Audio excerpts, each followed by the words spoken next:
শ্রীলঙ্কার আদালত বৃহস্পতিবার রাজনৈতিকভাবে প্রভাবশালী কট্টরপন্থী বৌদ্ধ বিক্ষোভ গালাগোদ আত্মে গ্লানাসারাকে কারাগারে পাঠিয়েছে।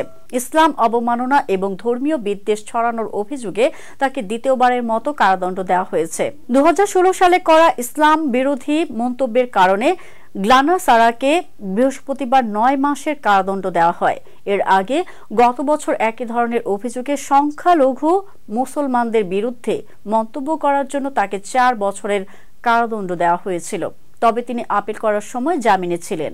গ্লানাসারা সাবেক প্রেসিডেন্ট গোটাবায়া রাজাপক্ষের ঘনিষ্ঠ সহযোগী ছিলেন। 2021 সালে রাজাপক্ষ তাকে শ্রীলঙ্কার আইন সংস্কার এবং ধর্মীয় সম্প্রীতি নিশ্চিত করতে একটি প্যানেলের প্রধান হিসেবে নিয়োগ দেন। 2018 সালে গ্লানাসারা একজন নিখোঁজ কার্টুনিস্টের স্ত্রীর প্রতি ভীতি প্রদর্শন এবং আদালত অবমাননার দায়ে 6 বছরের কারাদণ্ডে দণ্ডিত হন।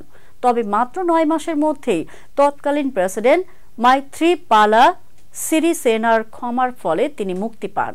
তার পৃষ্ঠপোষক রাজাপক্ষে 2022 সালের অর্থনৈতিক সংকটের কারণে গণবিক্ষোভের মুখে পদত্যাগ করতে বাধ্য হন। এর ফলে গ্লানাসারা আবারও অপমানিত হয়ে মামলার মুখোমুখি হন।